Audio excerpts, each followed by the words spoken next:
This episode is brought to you by HASA.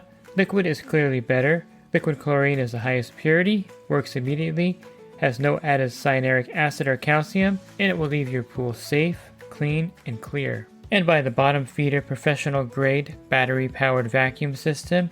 It sucks to clean pools, so cleaning pools sucks less. Get $100 off with code DVB100. This episode is brought to you by Skimmer, the #1 pool service software in North America.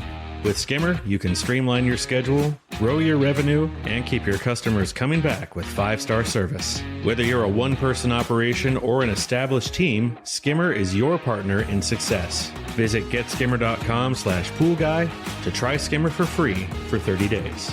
The Pool Guy Podcast Show. The Pool Guy Podcast Show. The Pool Guy Podcast Show.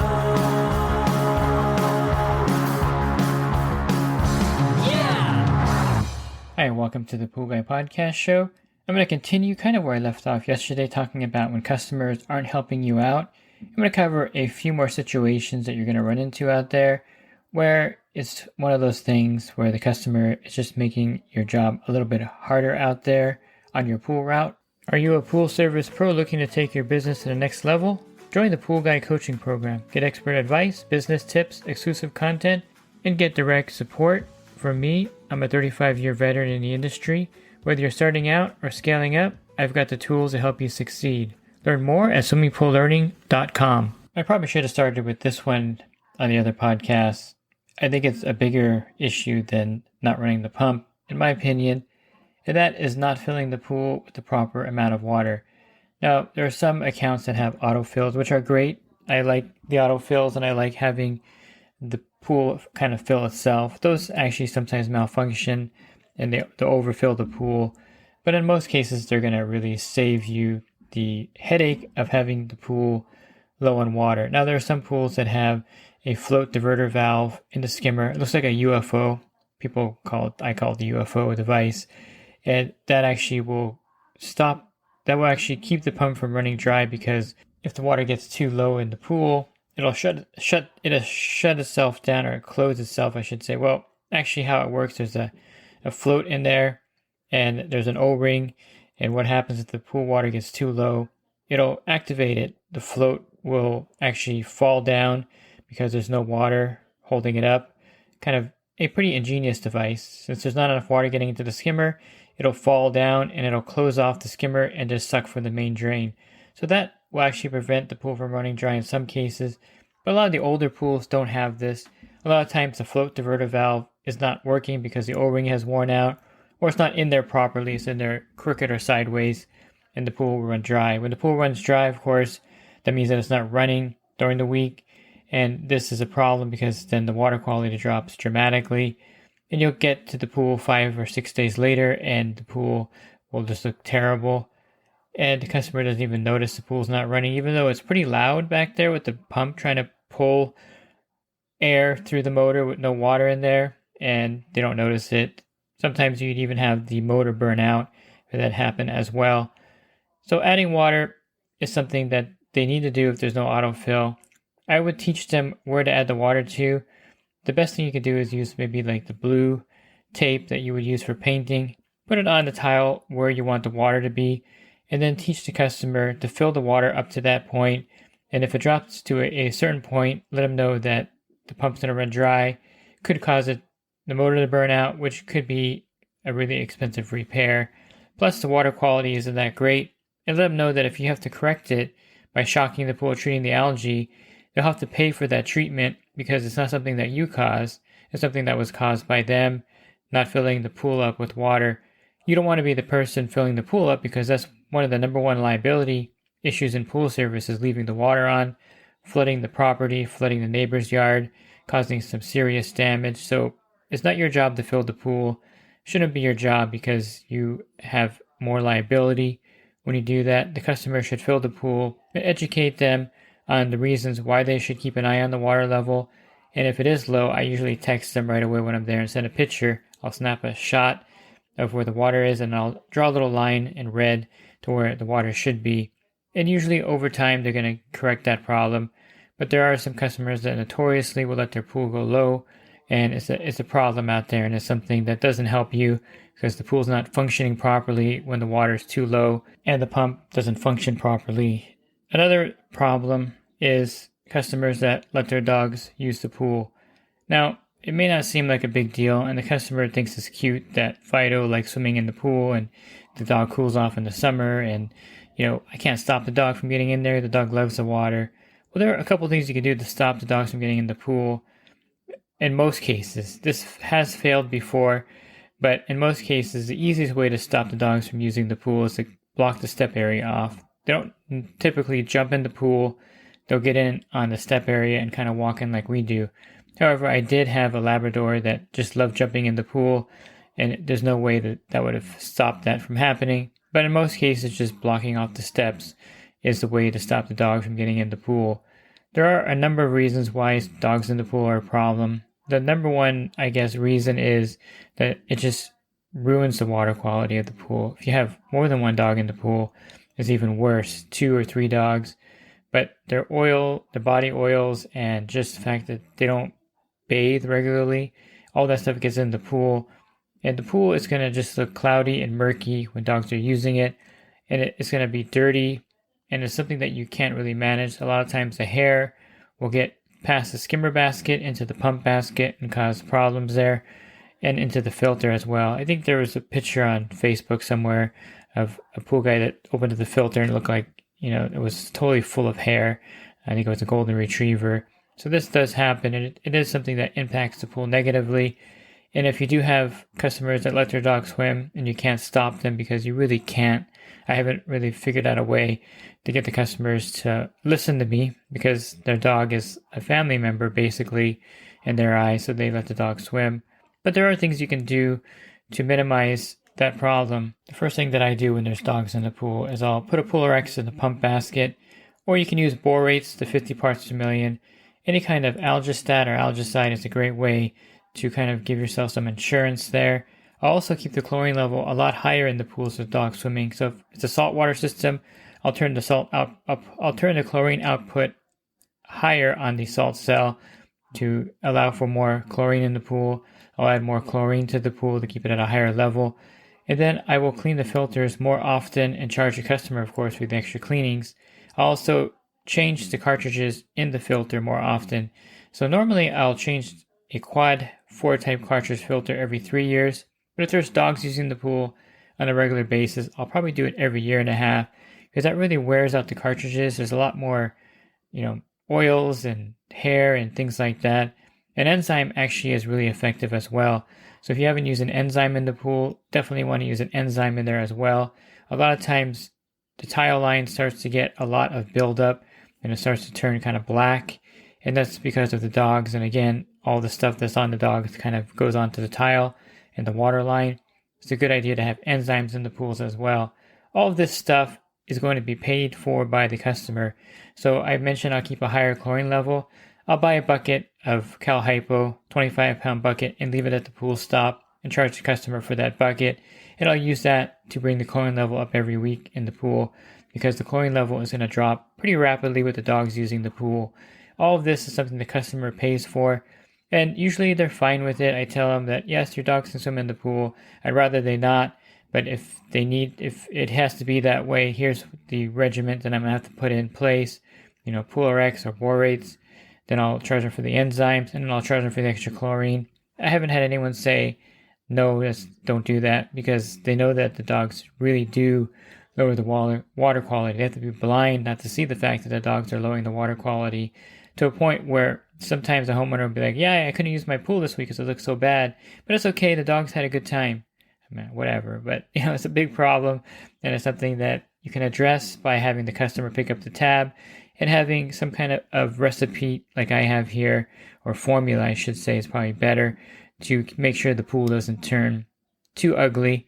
And it's something that it's just you're gonna have to live with, the fact that dogs are using the pool. I guess on the flip side, a good thing about this is that the pool never has to really be totally clean, because it can't be. I mean, I've cleaned the pool, got it all done, and then a minute later the dog jumps in on the first step and you see dirt coming off the dog, and the customer knows that. So I guess on the plus side, you don't have to really keep that pool too clean because the customer knows the dog's going to make it dirty right away. Here's one that you may run into on occasion, and that's a customer that's like extremely paranoid and they don't give you a key for their gate. They leave the gate unlocked on your service day. It's problematic for a number of reasons. Number one, you can't really go to that pool on your off service day without letting the customer know. And invariably, you're going to forget to let them know and the gate's going to be locked that day. Happens to me when I have a customer that just doesn't want to give me the gate key or lock code. They want to make sure that they leave it unlocked that day, and they'll leave it unlocked. They'll have the gardener come the same day usually so that it's unlocked for both of us.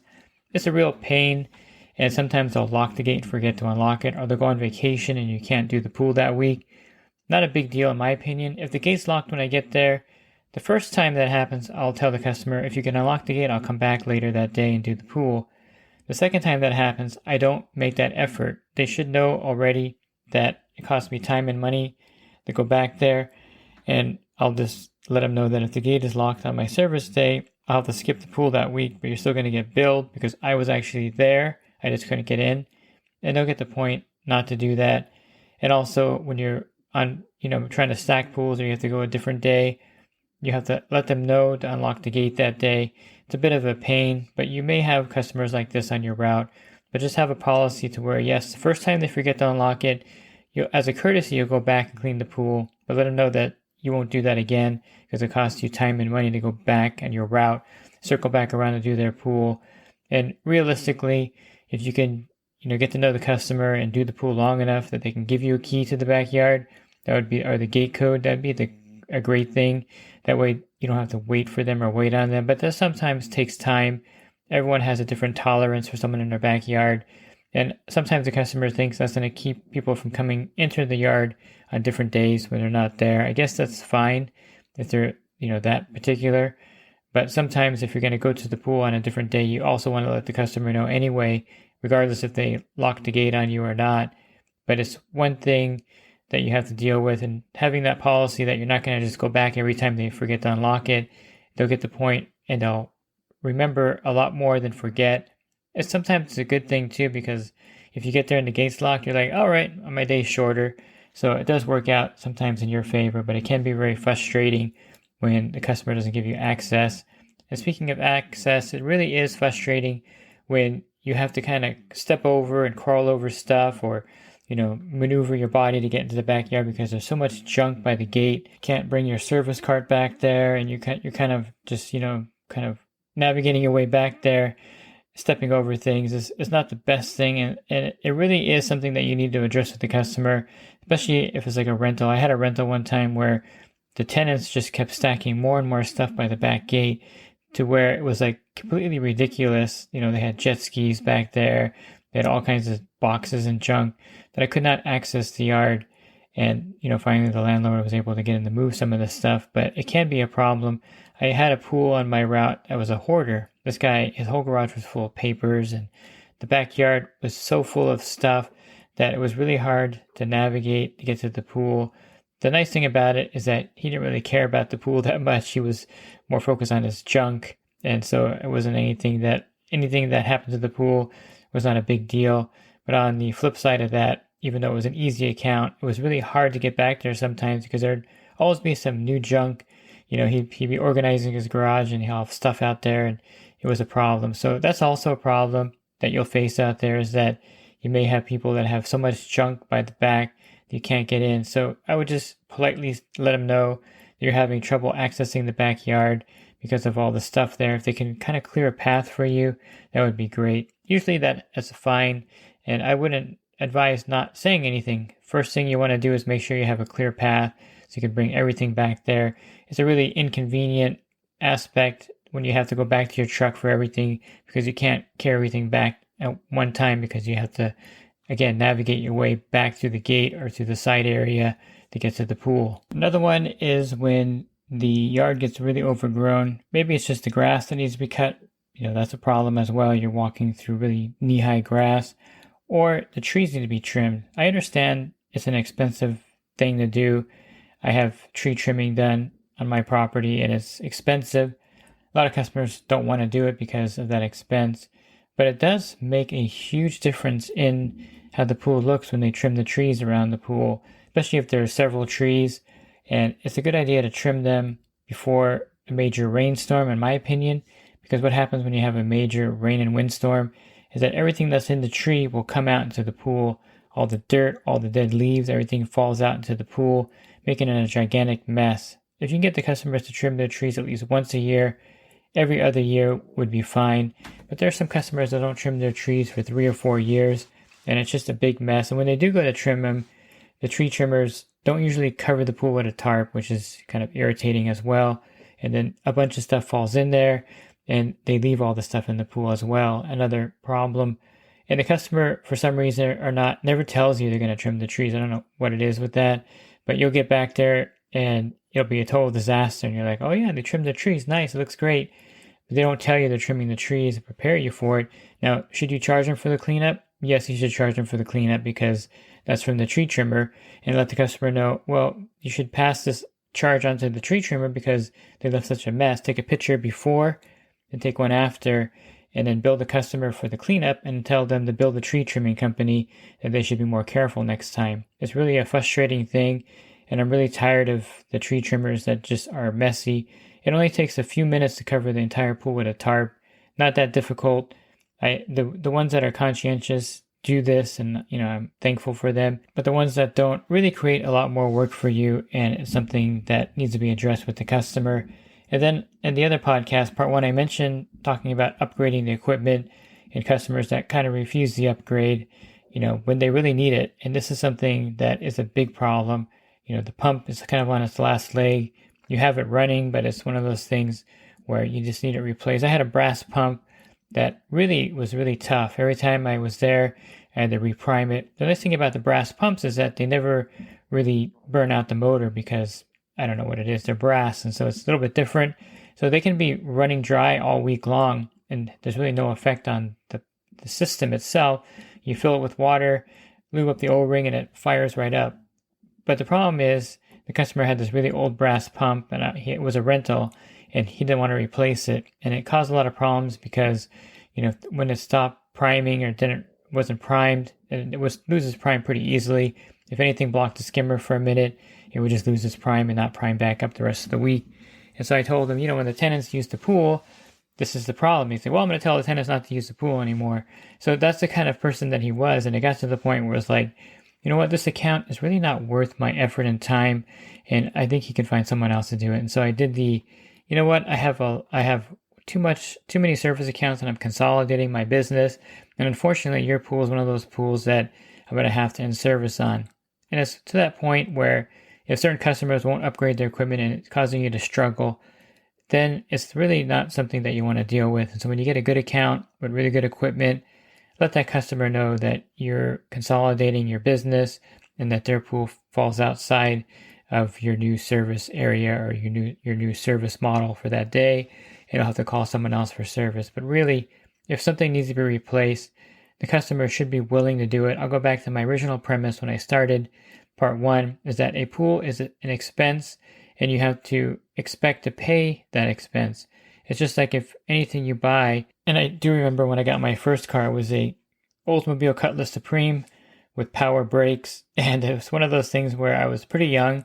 I actually paid $1,500 for it, which was a good deal back then, and this was in 1986, I believe, 1988 when I got the car, and right away had to get insurance. Right away I had to put gas in there. Right away I had a problem with the car that had to be fixed, and I realized really quickly that, hey, having a car is nice, but it's an added expense. And the same thing with having a pool. If you have a pool built, it's going to cost you to upgrade the equipment. Things break. It's going to cost for electricity, gas, and water, and it's going to cost in many other ways. And so you're going to have to pay that and be prepared to pay it. And if you don't have the attitude that, oh, I don't want to replace this because it's, $1,000, then you probably shouldn't have a pool in the first place because you have to maintain it and pay for it. Now, you can't be that blunt with the customer, but you can be really nice and say, I realize the pool is an expense for you and you don't like it, you don't even use it, but you do need a new pump, and without it, your pool is going to start turning green, and then I'm going to have to charge you extra for the chemicals, and that will add up to be more money in the long run than if you just change out the pump.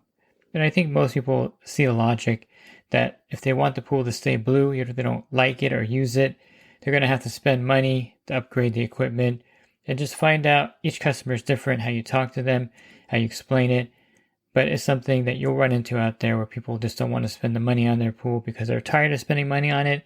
And a lot of people just never even liked it, like having the pool, and wish they didn't put one in. I understand that too, but you still need a new pump.